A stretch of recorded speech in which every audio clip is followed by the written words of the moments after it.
Hello, जय हिंद, नमस्कार, राधे राधे। कैसे हैं आप सब? आशा करते हैं कि सब अच्छे होंगे, स्वस्थ होंगे, मस्त होंगे और धीरे-धीरे पढ़ाई शुरू कर चुके होंगे क्योंकि युद्ध विराम हो चुका है। अब आप टेंशन फ्री हो जाइए कि आपका एग्ज़ाम होगा। युद्ध होता तो आपका एग्ज़ाम डिले हो जाता, लेकिन युद्ध विराम की घोषणा हो चुकी है तो आपके एग्ज़ाम होंगे और विदिन टाइम होंगे। समय आपके पास पर्याप्त नहीं है,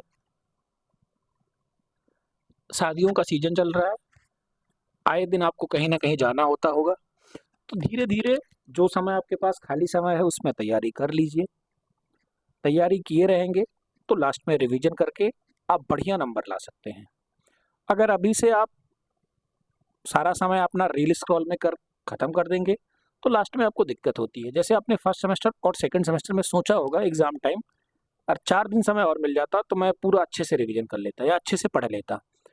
भैया वो फिर लास्ट समय आ जाएगा और फिर वही कहने के लिए आ जाएगा और फिर थर्ड सेमेस्टर आ जाएगा और फिर किसी ना किसी सब्जेक्ट में आपके बैक लग जाएँगे। वो समय आने मत दीजिए, धीरे-धीरे आप तैयारी कर लीजिए अभी से। और थोड़ा-थोड़ा पढ़िए, कोई लोड लेने की ज़रूरत नहीं है, कोई इतना ब्रॉड सिलेबस नहीं है। है छोटा-सा सिलेबस, लेकिन क्या है समय, बीच में जो समय नहीं मिलता है, बीच में भी 1-2 दिन गैप मिले, बच्चे आराम से कवर कर लेंगे। समय, समय का अभाव है, मैथ्स का पेपर है, 1 घंटे का पेपर है, 15-17 क्वेश्चन करने हैं, हालत खराब हो जाती है। कैलकुलेशन फास्ट होनी चाहिए। आपकी जो एक्यूरेसी होनी चाहिए 100% होनी चाहिए, तभी आप मैथ्स क्लियर कर पाएँगे और सब्जेक्ट क्लियर कर पाएँगे। बाकी सब्जेक्ट्स हैं, आप कुछ थोड़ा बहुत लिख के पास हो सकते हैं। जैसे मैथ्स है, कंप्यूटर है, इसमें सब आपको फैक्ट लिखना है, हिंदी है, फैक्ट लिखना है। तो भैया थोड़ी-थोड़ी मेहनत कर लीजिए और समय बहुत बर्बाद मत करिए। हो सकता है कि आपको टेट का नोटिफ़िकेशन बहुत जल्द मिल जाए। तो ये टेट जैसे आएगा, कूद पड़ेंगे वहाँ कम से कम 25 से 30 लाख लड़के। अगर आप अपना इधर बैकअप बना के रखेंगे तो आप आराम से फाइट कर सकते हैं। नहीं, एक बार टेट गया और उसके बाद एक ही टेट होगा, उसके बाद सुपर टेट आएगा, कोई मतलब नहीं है फिर आपके बीटीसी या डीएलएड का। ज़्यादा मोटिवेशन दूँगा नहीं, ज़्यादा मोटिवेशन से टीचर बेकार हो जाता है। सीधा अपने टॉपिक पे आएँगे, पढ़ना शुरू करेंगे। एक रिक्वेस्ट है आपसे, अगर आप लोग नए हैं तो प्लीज़ चैनल को सब्सक्राइब कर लें, लाइक करें, शेयर करें अपने दोस्तों में और टेलीग्राम ज़रूर जॉइन कर लें। टेलीग्राम पे इसकी पीडीएफ देता हूँ।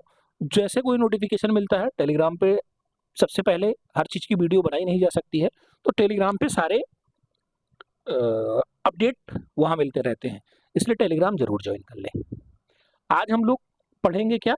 मैथ्स, वो भी डीएलएड थर्ड सेमेस्टर की। फर्स्ट सेमेस्टर की मैथ लगातार चल रही है, बाकी क्लासेस लगातार चैनल पे चल रही हैं और जो आपके साथी हैं, अगर आप थर्ड सेमेस्टर के हैं, तो फर्स्ट सेमेस्टर वालों को शेयर कर दें और अगर आप फर्स्ट सेमेस्टर के हैं, तो थर्ड सेमेस्टर वालों को ज़रूर शेयर कर दें। थोड़ा सुझाव दें, कमेंट कमेंट करें, सब्सक्राइब करें चैनल को, लाइक करें और थोड़ा समय देके चैनल पहले पढ़ना शुरू करें। आप बेसिक में घुसें। एक बार चैनल पे घुस के मैथ्स की वीडियो बेसिक से देखें। अगर आपको नहीं समझ में आएगी तो मत देखिएगा। ज़बरदस्ती नहीं दिखवाना है आपको वीडियो। लेकिन एक बार ज़रूर देखें। समझ आए तब कोशिश करें, तब लगातार पढ़ें। चलिए फिर शुरू करते हैं। डीएलएड थर्ड सेमेस्टर की मैथ्स है आज। डीएलएड थर्ड सेमेस्टर की मैथ्स हमें पढ़ना है। चैप्टर हमारा क्या है? रेशियो एवं प्रपोर्शन, रेशियो एंड प्रपोर्शन, अनुपात एवं समानुपात। ये आपका साथ नौकरी तक नहीं छोड़ेगा। क्या समझ में आया? अगर आप सुपर टेट देंगे, वहां 2 से 3 क्वेश्चन का वेटेज ये रखता है। यूपी टेट देंगे, 1-2 क्वेश्चन का वेटेज वहां रखेगा। अगर आप साथ साथ वनडे एग्जाम की तैयारी कर रहे हैं, पुलिस है, एसआई है या फिर और भी कोई एग्जाम है, तो वहां आपको वैल्यू इसकी पता होगी कि रेशियो और प्रपोर्शन की वैल्यू क्या है। कोई भी सवाल वो रेशियो प्रपोर्शन से आप बहुत आसानी से कर सकते हैं वनडे लेवल के। लेकिन अगर आप अपने बीटीसी स्तर से देखेंगे तो वहां भी आपकी ये जो 15 से 20 क्वेश्चन में है, 2 से 3 नंबर का वेटेज रखता है और 1 नंबर की वैल्यू उन भाई से या उन बहन से पता करिए जिसकी 11 नंबर आए थे। ठीक है, जिसके 11 नंबर आए थे और उनके मार्कशीट में बैक या फेल लिख के आ गया था, उनसे 1 नंबर की वैल्यू पता करिए क्या होती है 1 नंबर की वैल्यू, या फिर पॉइंट की वैल्यू आप उनसे पता करिए जो फाइनल सिलेक्शन में पॉइंटों से बाहर है। आपके यहाँ अभी बीटीसी में पॉइंट की बात नहीं है, जब आप सुपर टेट देंगे तो आप पॉइंट से बाहर होंगे। 69,000 शिक्षक भर्ती में पॉइंट से नंबर से लड़के कोर्ट में अभी झेल रहे हैं, या मेहनत करिए। तो रेशियो प्रोपोर्शन आज हम लोग देखेंगे, अनुपात समानुपात बिल्कुल बेसिक से पढ़ेंगे और थोड़ा एडवांस लेवल तक पहुंचेंगे जो आपके सिलेबस के अकॉर्डिंग है। सिलेबस के बाहर की चीजें या फिर जब यूपी टेट की क्लासेस शुरू होंगी तब हम आपको पूरा कंपटीशन लेवल टॉप लेवल तक लेके चलेंगे। अभी हम अपने डीएलएड को ध्यान में रखते हुए पढ़ाएंगे और यहाँ से आप अपना बेस तैयार कर सकते हैं जो आपके आगे बहुत फायदा करेगा। क्या है हमारा अनुपात समानुपात। अब क्या होता है अनुपात और क्या होता है समानुपात। अनुपात क्या होता है, जब दो समान राशियां, क्या है कि जब दो समान राशियों की तुलना, क्या है जब किसी दो समान राशि, कोई समान राशि दी है या फिर कोई राशि दी है कि जिसकी तुलना जिस सरल रूप में व्यक्त किया जाता है, जिसे जैसे हमने कहा कि कोई भी समान है, ए है बी है, इनकी तुलना करें और इनको हम सरल रूप में व्यक्त कर दें। सरल यानी सबसे लीस्ट फॉर्म में, सबसे शॉर्टेस्ट फॉर्म में, सबसे छोटे फॉर्म में व्यक्त कर दें, उसे ही हम अनुपात कहते हैं। क्या कहते हैं, अनुपात कहते हैं। अनुपात का साइन क्या होता है ये अपने दिलो दिमाग में नोट कर लीजिए। अगर आप अनुपात का साइन याद नहीं कर पाते हैं तो आप याद कर लीजिए कि जो हमारा वर्णमाला है वहां पे आह का आह आह होता है ना, ये पता है आपको।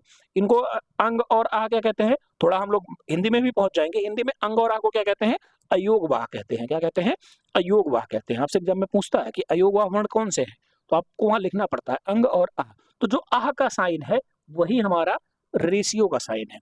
इसका साइन है अनुपात का साइन है। समझ में आया। आगे क्या है, यही चीज हमने यहाँ लिख के बताई है कि जैसे आपको कुछ लिखना है ए अनुपात बी, क्या लगा हमारा बीच में, ये जो दो बिंदी लगी हमारी छोटी छोटी, इसी को हमने अनुपात कहा। जैसे मैंने कहा कि 7 लिखो और अनुपात 8 लिखो, तो आप जो बीच में दो बिंदी लगा रहे हैं यही तो हमारा अनुपात है। ये हमने चिन्ह बताया अनुपात का। समझ में आया। अनुपात क्या होते हैं, कैसे हम उनको व्यक्त करते हैं। देखिए इस चिन्ह का मतलब भाग भी होता है। जैसे मैंने कहा ए अनुपात बी, तो हम उसको ए भाग बी भी कह सकते हैं, ए बटा बी भी कह सकते हैं। क्या कह सकते हैं, अगर हमने कहीं आपको लिख दिया कि ए रेशियो बी है तो उनको ए बटे बी भी मानेंगे। आगे सवाल में जब हम डायरेक्ट लिख देंगे तो आप ये नहीं सोचेंगे कि ए बटा बी कैसे हो गया। ए रेशियो बी का मतलब ए बटा बी भी होता है। क्या, ए रेशियो बी का मतलब ए बटा बी भी होता है। ठीक है। और बटे का मतलब आपको पता है, बटे का मतलब क्या होता है, भाग होता है। क्या होता है, अगर ये बटा कहीं मिला है तो बटा का मतलब क्या होता है, भाग होता है। कैसे भाग होता है, जैसे मैंने कहा कि 18, ठीक है, और रेशियो 9, ठीक है। जैसे कि मैंने कहा 18 रेशियो 9, तो क्या होगा 18 बटे 9 भी हो सकता है। अब भाग कैसे करेंगे, 9 से भाग करेंगे तो ये क्या हो जाएगा 2 बटे 1, यानी 2 रेशियो 1। समझ में आया, कुछ समझ में आया, भाग कैसे हुआ और अनुपात कैसे हुआ और बटे कैसे हुआ। ठीक है, चले, कुछ समझ में आया अनुपात के बारे में, थोड़ा बहुत समझ में आया। अभी सवाल जब करेंगे हम लोग तो और डिटेल से समझ में आएगा। चलिए पहले सवाल पे चलते हैं और पहला सवाल अपना देखते हैं।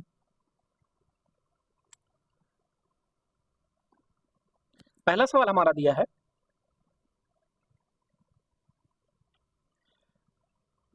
ए अनुपात बी बराबर 4 अनुपात 5 है, तो हमें बी अनुपात सी बराबर दिया है 6 अनुपात 7। तो हमें ज्ञात क्या करना है, ए अनुपात बी अनुपात सी। ठीक है, यही हमें ज्ञात करना है।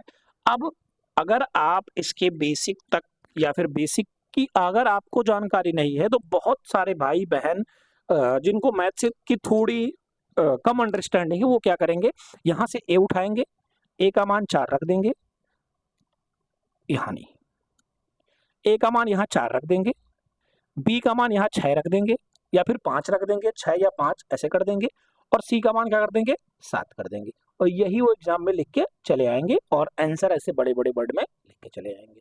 वहां तो बहुत खुशी मिलेगी आपको कि बहुत आसान क्वेश्चन था, हमने कर दिया, 1 नंबर हमारे फिक्स हो गए। लेकिन जब आपका एग्जामिनर देखेगा तो वो क्या कर देगा, इस आंसर को गलत कर देगा। क्या कर देगा, गलत कर देगा।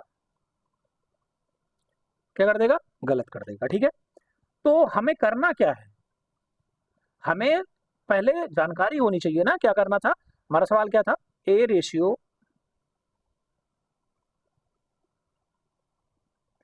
दिया था हमें A रेशियो B दिया था 4:5 और B रेशियो C दिया था 6:7। फाइंड क्या करना था? A, B और C। अब देखिए एक चीज आपको इसमें कॉमन मिल रही है, कॉमन मतलब दोनों में मिल रही है। दोनों में क्या मिल रही है? B मिल रहा है ना दोनों में। अगर भैया दोनों में B मिल रहा है, अगर आप बचपन में खेल खेले होंगे तो कॉमन क्या होता था? कॉमन एक ही इंसान तो होता था, वो उसके साथ भी रहता था, वो उसके साथ भी रहता था। मतलब एक ही इंसान दोनों के साथ रहता था। एक ही इंसान दोनों के साथ रहता, तो जैसा इंसान रहेगा उसी के अनुसार उसका फेस वैल्यू भी रहेगी। तो भैया इसकी यहाँ पे B की फेस वैल्यू 5 दिख रही है, यहाँ पे B की वैल्यू फेस वैल्यू कितनी दिख रही है? 6 दिख रही है। कैसे हो सकता है? दोनों की फेस वैल्यू एक ही तो होना चाहिए। इंसान तो एक ही है, B तो बेचारा यहाँ एक ही है, दो अलग अलग लोग कैसे हो गए? नहीं कर सकते। हमें इसी B को बराबर करना है। क्या करना है? इसी B को बराबर करना है। अब हम बराबर करने के हमारे पास कई मेथड हैं। क्या है? बहुत लोग आपको ऐसे बताएंगे A B और B C। जैसे आपको A B दिया है 4:5, ऐसे आपको B और C तो कैसे क्या दिया है? 6:7। अब मैं आपको एक बेसिक मेथड बताता हूँ। आप एक ऐसे बॉक्स बना लिया कीजिए, कोई भी रेशियो आपको मिल जाए तुरंत ऐसे बॉक्स बना कर लीजिए और जो उसके बाद का नंबर हो वही वहां पे फिल कर दिया कर दीजिए। क्या है? जो वहां का आसपास का नंबर है वही फिल कर दिया कीजिए। फिर आप सबको मल्टीप्लाई कर दीजिए, यानी 6 चौके 24, रेशियो 6 पंचे 30, रेशियो 7 पचे 35। अब जो पूछा था ABC निकल आया हमारे पास ना, ABC सारे निकल आए। ठीक, एक तो ये तरीका हो गया। एक तरीका और क्या है? एक तरीका आपके पास है, जैसे A B यहाँ दिया था 4:5 और B और C क्या दिया था? 6:7। तो भैया हम B को पकड़ते हैं, इसको इक्वेशन 1, इसको इक्वेशन 2 मान लेते हैं। अब हमें B बराबर करना है। अगर हमें B को यहाँ B के बराबर लाना है तो हम इसको 6 से मल्टीप्लाई कर दें और इसको 5 से मल्टीप्लाई कर दें। तो ये क्या हो जाएगा? 6 चौके 24, रेशियो 6 पंचे 30, ये हो गया इसका। इसका क्या होगा? 5 छक्के 30 और 7 पचे 35। अब देखो दोनों B 30-30 हो गया। अब तो हम B को 30 लिख सकते हैं ना। तो क्या लिखेंगे? A ratio B ratio C क्या हो जाएगा? 24, ये हो गया हमारा 24, ये हो गया हमारा 30 और ये हो गया हमारा 35। वही चीज आई ना, यहां वाली चीज आई। क्लियर हो गया? A और B और C हम कैसे निकालेंगे? समझ आया? अच्छा लगा हो तो लाइक करें, समझ में आया हो तो शेयर भी कर दें। नेक्स्ट क्वेश्चन चलते हैं, अगला क्वेश्चन देखते हैं अपना। अब क्या आया? अनुपात तो आप थोड़ा बहुत समझ गए कि क्या अनुपात क्या होता है। अब हम लोग चलते हैं समानुपात पे। समानुपात क्या होता है? जैसे अभी हम लोग अनुपात पढ़ा था, ऐसे क्या होता है? समानुपात मतलब एक अनुपात और, अनुपात के साथ एक और अनुपात और। जैसे देखो अनुपात क्या था? एक हमने अभी आपको बताया था अनुपात के बारे में, क्या बताया था? उसको हम लोग फ्रैक्शन फॉर्म में भी लिख सकते हैं, भाग भी कर सकते हैं और एक चिन्ह बताया था। अब समानुपात जो आया भैया, उसने कहा कि एक हमें और चाहिए, हमें थोड़ी और इज्जत चाहिए। तो क्या कहा? हमारा नाम ज्यादा बड़ा है, अनुपात से बड़ा समानुपात है, तो उसको भैया बड़ा है तो एक और बढ़ा दो, और क्या, 2 बिंदी लगा दो। इसका चिन्ह क्या हो गया? 2 बार आ हो गया, 4 बिंदी हो गई। समानुपात क्या होता है? अब परिभाषा इसकी देख लेते हैं। परिभाषा क्या कहता है इसका? कि समानुपात जब दो अनुपातों के बीच की तुलना की जाती है। जैसे तुलना, जैसे आप हैं और आपके क्लास का टॉपर है, दोनों की तुलना की जाए इस बार, भैया दोनों कौन टॉप करेगा? आप टॉप करोगे कि भैया जो पिछली बार बैक लग गई थी बेचारा का वो टॉप करेगा? अब समान तुलना समान कर रही है, क्लास में सब समान थे ना, तुलना करने में समान समान करना है। समान मतलब क्या होता है? बराबर होता है। क्या होता है? बराबर होता है। आप उसके बराबर बैठे हैं, कॉलेज में उसके बराबर बैठे हैं, मतलब समान है दोनों। अनुपातों के बीच की तुलना करना है, दोनों समान है, क्या कहलाते हैं? समानुपात कहलाते हैं। ठीक है, इसके चिन्ह क्या होते हैं? ये 4 बिंदी होती है। कितनी बिंदी होती है? 4 बिंदी होती है। अनुपात में कितनी बिंदी होती है? 2 बिंदी होती है। समानुपात में कितनी बिंदी होती है? 4 बिंदी होती है। ठीक है, अब हम इसको समझेंगे। क्या है हमारा? जैसे हमने कहा कि कोई यदि ए बी सी डी, क्या है? ए बी सी डी समानुपाती राशि है, तो इनको व्यक्त हम कैसे करेंगे? इनको हम व्यक्त करेंगे ए रेशियो बी समानुपात या फिर प्रपोर्शन सी रेशियो डी। अब इनको हम लिखते कैसे हैं? इनको हम ऐसे लिखते हैं ए बटा बी बराबर सी बटा डी। अभी हमने आपको क्या बताया था, जो ये समानुपात है इसका मतलब क्या होता है? बराबर होता है। अनुपात का मतलब मैंने आपको बताया था बटे होते हैं, इसका मतलब बटा, इसका मतलब बटा, और ये समानुपात क्या हो गया? बराबर हो गया। समझ में आया? अनुपात और समानुपात की परिभाषा, चिन्ह, ये सब आपको समझ में आया? हमने कोई सवाल दे दिया जैसे कि हमने कहा कि ए बी सी डी है, अभी इसमें आपको 4 निकालने के लिए दे देगा, ए बी दे देगा, बी सी दे देगा, सी डी देगा, A B B C C D दे देगा और पूछेगा ए बी सी डी का मान बताओ। तो भैया जैसे हमने पहले आपको बताया था वही वाला मेथड, बॉक्स वाला मेथड, कहीं भी लगा सकते हैं आप, बॉक्स वाले मेथड से निकाल सकते हैं। ऐसे समानुपात में अभी सवाल मिलेगा, बहुत अच्छे से समझ में आएगा समानुपात क्या होता है। ठीक है, समझ आया? बेसिक इसका कुछ समझ में आया? चलें क्वेश्चंस पे। क्वेश्चंस अप्रोच करने का तरीका हम आपको बार बार बताते हैं कि जैसे आपके सामने कोई भी क्वेश्चन आए आप उसको 2 बार पढ़ें। कितनी बार पढ़ें? 2 बार पढ़ें। पहला क्वेश्चन अपना है कि 40 सेंटीमीटर, 100 सेंटीमीटर का अनुपात ज्ञात कीजिए। 40 सेंटीमीटर और 100 सेंटीमीटर का अनुपात ज्ञात कीजिए। अब आप क्या करेंगे? ऐसे लिख देंगे 40। देखिए अनुपात के लिए एक शर्त बता रहा हूं यहाँ पे, जो इनकी यूनिट होगी वो समान होनी चाहिए। यहाँ सेंटीमीटर था, यहाँ भी सेंटीमीटर ही होना चाहिए। अगर ये मीटर कर देता तो इसको कन्वर्ट करना पड़ता हमें। नहीं समझ में आया? जैसे मैंने कहा ये सेंटीमीटर है, सेम ही है, तो ये भी सेंटीमीटर होना चाहिए। ये 100 सेंटीमीटर, ये 500 सेंटीमीटर हो सकता है, ये 1000 सेंटीमीटर हो सकता है, 1 मीटर नहीं हो सकता है। अगर आपको 1 मीटर दे दिया तो उसको हम कन्वर्ट करेंगे, मीटर को सेंटीमीटर में कन्वर्ट करेंगे, या फिर ये सेंटीमीटर है, इसको ये मीटर था, इसको सेंटीमीटर में कन्वर्ट करेंगे, या फिर ये सेंटीमीटर, इसको मीटर में कन्वर्ट कर लेंगे। मतलब जो यूनिट होगी, मेजरमेंट इकाई होगी, वो सेम होनी चाहिए। क्या होनी चाहिए? सेम होनी चाहिए। समझ में आया? अब ये क्या हो जाएगा? अनुपात में तो व्यक्त करना था। अगर आप इतना भी लिख देंगे तो आपको एग्जामिनर के मूड के ऊपर डिपेंड करेगा कि आपको पूरा नंबर देता है या कुछ काट लेता है। लेकिन अनुपात का नियम क्या कहता है कि अनुपात हमेशा सबसे छोटे फॉर्म में लिखा जाता है। जैसे हमने आपको फ्रैक्शन सिखाया था फर्स्ट सेमेस्टर, सेकंड सेमेस्टर में, कि जो भिन्न होती है वो हमेशा अपने छोटे या निम्नवत फॉर्म में होती है, जिसको हम लोग कहते हैं स्मॉलेस्ट फॉर्म। वही चीज ये भी कहता है, रेशियो भी वही चीज है, रेशियो भी तो भिन्न ही है ना। हम अभी इसको 40/100 भी तो कर सकते हैं भैया, तो ये सबसे स्मॉलेस्ट फॉर्म में होना चाहिए। अब काटने का तरीका हमने आपको सिखाया है कि एक ही नंबर से हम दोनों को काटेंगे। नहीं समझ में आया? जैसे 40 था, 100 था, अब हम कोई ऐसा नंबर निकालें कि जिससे हमारा 40 भी कट जाए और 100 भी कट जाए। वही चीज यहाँ करनी है। तो अगर हम 20 से काटें तो 20 दूना 40 और 20 पंचे 100। अब ये कटने वाला नहीं है। क्या है? अब ये कटने वाला नहीं है। तो जो हमारा इसका अनुपात आया, कितना आया? 2:5 आया, स्मॉलेस्ट फॉर्म। इससे हम इसको छोटा और नहीं कर सकते, इसके और टुकड़े या इसको और छोटा नहीं कर सकते। यही हमारा आंसर हुआ। भैया हमें करने के बाद ये भी देख लेना है स्मॉलेस्ट फॉर्म में है। अगर है तो सही है, नहीं है तो करके आएंगे। नहीं, एग्जामिनर के मूड के ऊपर डिपेंड करेगा। स्मॉलेस्ट फॉर्म में नहीं लिखा है क्योंकि जो रूल है, जो नियम है, नियम क्या कहता है कि हमेशा निम्नवत फॉर्म में होगा, निम्नवत स्तर पर होगा अपने, तो वो हमें करके आना है। ठीक है, समझ आया? आगे चलते हैं और अगला क्वेश्चन देखते हैं। अगला क्वेश्चन हमारा है कि 1 रुपया 50 पैसा, 1 रुपया और 50 पैसे का अनुपात क्या होगा? अभी हम लोग ऊपर 40 और 100 देख के आए थे। ठीक है, अब यहाँ क्या आ गया? 1 रुपया और 50 पैसे का अनुपात।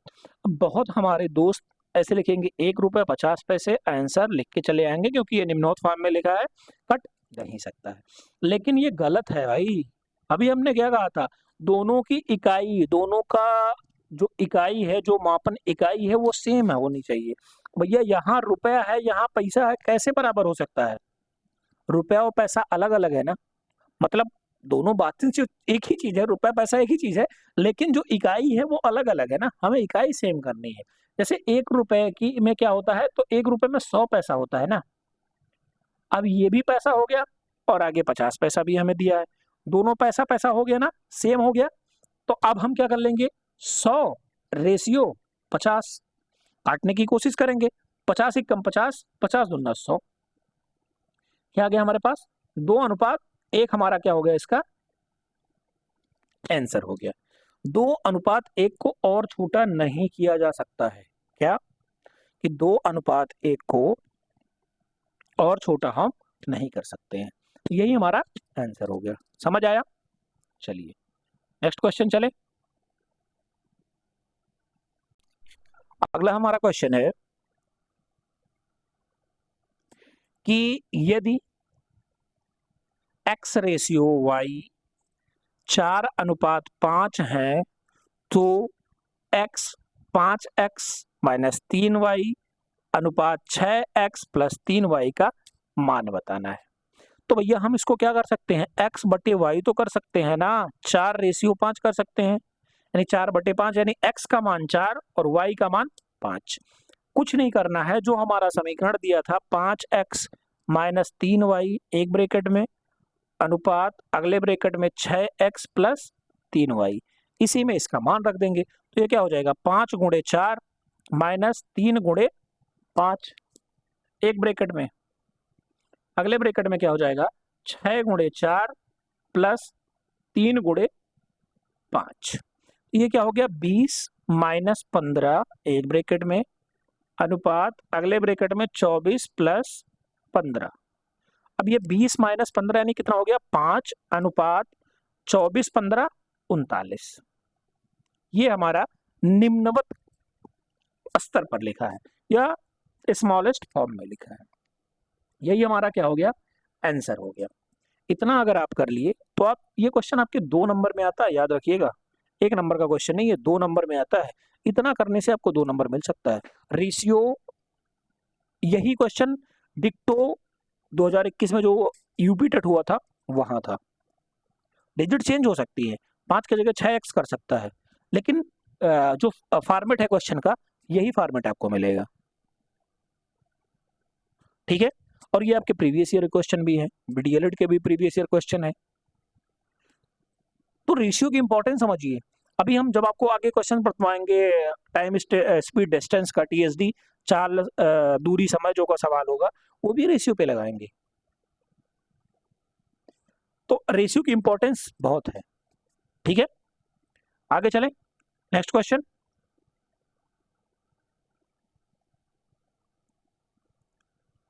वैसा ही कुछ क्वेश्चन है, क्या है x/3 बराबर,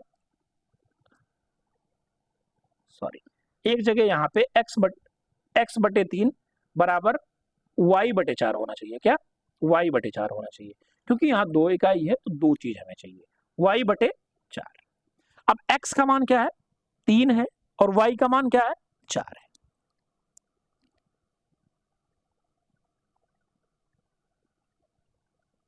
ठीक है। वही चीज हमें यहां रख देनी है। तो यानी 2 गुणे 3 एक प्लस 4 एक ब्रैकेट में, अगला ब्रैकेट में क्या हो जाएगा 3 गुणे,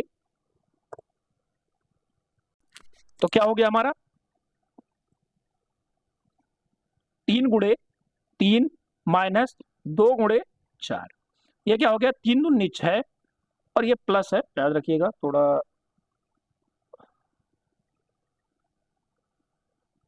ठीक है। 6 प्लस 4 एक ब्रैकेट में अनुपात 9 माइनस 8 एक अनुपात में, तो ये क्या हो गया 10:1, क्या हो गया हमारा आंसर आ गया। ऐसे ही क्वेश्चन आपको एग्जाम में मिलेंगे, सिंपल से क्वेश्चन होंगे, करने होंगे आपको, आता है तरीका अच्छी बात है, नहीं आता है बैठे रहेंगे इधर उधर पता करेंगे। चलिए अगले क्वेश्चन चले। अगला क्वेश्चन है कि 18:20, क्या है 18:20 के प्रत्येक पद से क्या घटाया जाए, के प्रत्येक पद से क्या घटाया जाए कि जो अनुपात हो वो 6:5 प्राप्त हो जाए। अब 18/20 भी तो कर सकते हैं हम लोग, तो क्या घटाएं, मान लिया हमने x घटाया, लेट माना x घटाया तो मुझे प्राप्त क्या होगा, 6/5 प्राप्त हुआ ना। यहां लिख लेंगे कोने में, माना दोनों पद में x घटाने पर, ठीक है। तो ये क्या हो गया, अब ये इससे गुणा करेंगे तो 18×5 = 90 माइनस 5x, ये क्रॉस मल्टीप्लिकेशन होता है, याद रखिएगा, बराबर के बाद क्रॉस मल्टीप्लिकेशन होता है, बराबर 20 × 120 माइनस 6x। अब नंबर को एक तरफ और जो अचर राशि है उनको एक तरफ, तो ये -5x प्लस 6x बराबर 120 माइनस 90, तो x बराबर 30, x का मान क्या आ गया, 30 आ गया। दोनों पद में से अगर हम 30 घटा दें तो हमें क्या प्राप्त हो जाएगा,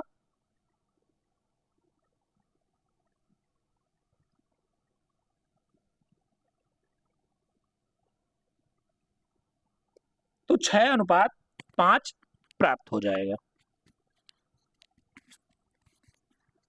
5x और 6x, ठीक है, ठीक है, ठीक है। नेक्स्ट क्वेश्चन, अगला क्वेश्चन हमारा कहता है कि 7/11 में क्या जोड़ा जाए, माना x जोड़ दिया जाए दोनों में तो हमें 3/4 प्राप्त हो जाए, वही चीज है, 7 चौके 28। ये क्वेश्चन आप लोग करिए, होमवर्क में करिए, क्योंकि सेम क्वेश्चन ऊपर करवाया हो, ये क्वेश्चन आप होमवर्क में करिए, ठीक है। होमवर्क खुद से कोशिश करिए आप, और कमेंट में करिए या फिर इंस्टाग्राम पे भेजिए हमें, वहां हम आपको गलत सही का या फिर सही आंसर बताएंगे, ठीक है। नेक्स्ट क्वेश्चन चलते हैं, क्या है, दो संख्याओं का अनुपात 8:5 है, क्या है, दो संख्या है उनका अनुपात 8:5 है। अब क्या कह रहा है कि यदि छोटी संख्या 10 है तो बड़ी संख्या क्या कीजिए, भैया अनुपात में आपको मान लिया पहली संख्या और दूसरी संख्या, ठीक है, कितना दिया है, 8 और 5, छोटा इसमें कौन सा दिख रहा है, दूसरा दिख रहा है ना, दूसरे का मान दिया है मुझे, मतलब 5 रेशियो की वैल्यू हमें दी है 10, तो 1 रेशियो की वैल्यू कितनी आई, 2 आ गई। कैसे 2 आई, यहां देख लीजिए, 10/5, ठीक है। अब हमें 1 रेशियो की वैल्यू 2 मिल गई, अब हमसे बड़े वाले की पूछा है, तो बड़ा वाला रेशियो हमारे पास कितना है, 8 है ना, तो हम क्या करेंगे, 8 रेशियो की वैल्यू क्या हो जाएगी हमारे पास, तो 8 × 2 यानी 16, तो बड़ी वाला नंबर हमारा कितना हो जाएगा, 16 हो जाएगा, छोटा नंबर हमारे पास कितना था, 10 था। समझ में आया, आसान सा क्वेश्चन था। नेक्स्ट क्वेश्चन पे चलें, अगला क्वेश्चन हमारा है, एक आयताकार कमरे की लंबाई और चौड़ाई का अनुपात 6:5 है, क्या है, एक आयताकार कमरा है उसकी लंबाई और चौड़ाई का अनुपात 6:5 है। यदि कमरे की लंबाई, क्या दिया है हमें, लंबाई दिया है, क्या दिया है, लंबाई दिया है, 36 मीटर है, तो उसकी चौड़ाई क्या होगी।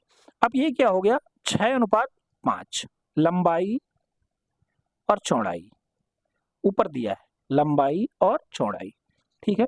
अब 6 रेशियो की वैल्यू कितनी दी है, 6 रेशियो की वैल्यू हमें 36 दे रखी है, तो 1 रेशियो की वैल्यू कितनी आ जाएगी, 36/6 यानी 6 आ गई। हमसे चौड़ाई पूछा है ना, 5 रेशियो की वैल्यू पूछा है, तो 5 रेशियो की वैल्यू हमारी क्या हो जाएगी, 5 × 6 यानी 30, चौड़ाई हमारी कितनी आ गई, 30 आ गई। क्वेश्चन आसान है, भाषा समझिए, क्वेश्चन बहुत आसानी से आपके सॉल्व हो जाएंगे, ठीक है। नेक्स्ट क्वेश्चन पे चले,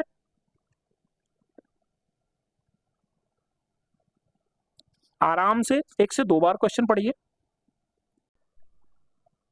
यदि लखनऊ से प्रयागराज तथा प्रयागराज से लखनऊ, क्या, लखनऊ से एक दिया है प्रयागराज और लखनऊ से अयोध्या, क्या दिया है, एक दिया है लखनऊ से प्रयागराज, एक दिया है लखनऊ से अयोध्या, की दूरी कितनी है, 3:8 लिख लेंगे। लखनऊ को हम लोग L मान ले रहे हैं और प्रयाग को P मान ले रहे हैं, LP और LA, 3:8 दिया है।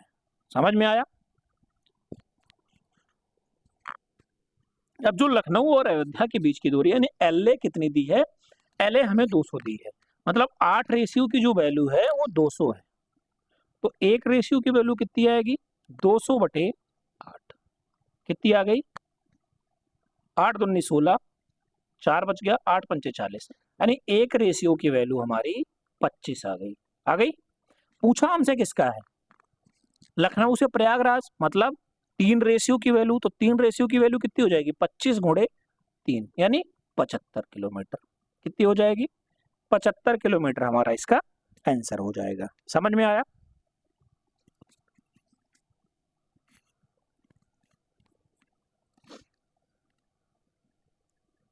अगला क्वेश्चन हमारा है कि 81 को 4:5 में विभाजित करें। 81 एक नंबर दिया है, उसको हमें 4:5 में विभाजित करना है। देखो, इसके साथ हम एक यूनिट मांग लेंगे, 4x + 5x।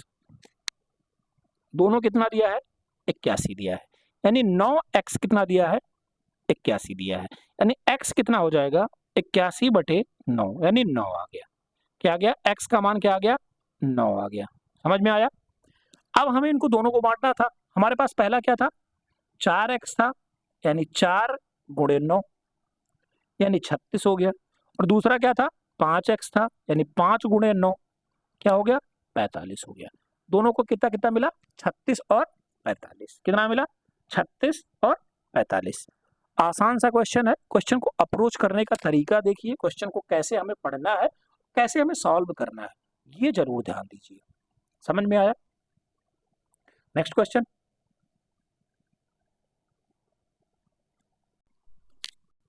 क्वेश्चन है हमारा कि 100 रुपए को राधा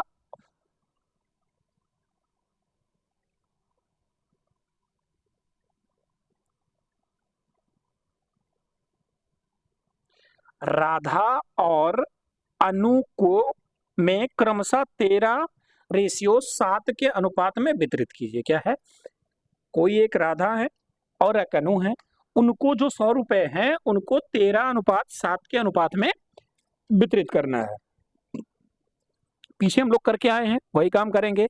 तो क्या हो जाएगा? ये 13x + 7x बराबर 100। ये क्या हो गया? 20x बराबर 100। तो x बराबर क्या हो जाएगा? 100/20 यानी 5। जो x की वैल्यू हमारी आई 5 आई। ठीक है, अब ये क्या था? ये 13x था, यानी 13 गुणे 5 कितना आ गया? 65, यानी 65 रुपए मिला राधा को। और अनु को कितना मिला? 7x, यानी 7 गुणे 5। अनु को कितना मिला? 35 रुपए मिला। अनु को मिला 35 और राधा को मिला कितना मिला? 65। समझ में आया?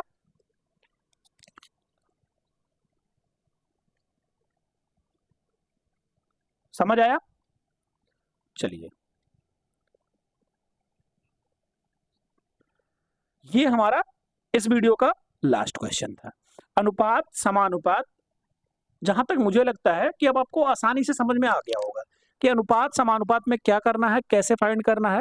मैक्सिमम डिजिट चेंज कर सकता है वो, कि कोई डिजिट बदल देगा, ये डिजिट नहीं ये डिजिट करना था, और ऐसा ही करना था, बाकी कुछ नहीं है। समझ में आ गया होगा। मिलते हैं आपसे अगली वीडियो में, तब तक के लिए धन्यवाद। जय हिंद। आप अपना ख्याल रखिएगा और चैनल को प्लीज सब्सक्राइब करके जरूर जाइएगा, टेलीग्राम भी ज्वाइन करके जाइएगा। मिलते हैं अगली वीडियो में, तब तक के लिए धन्यवाद। जय हिंद।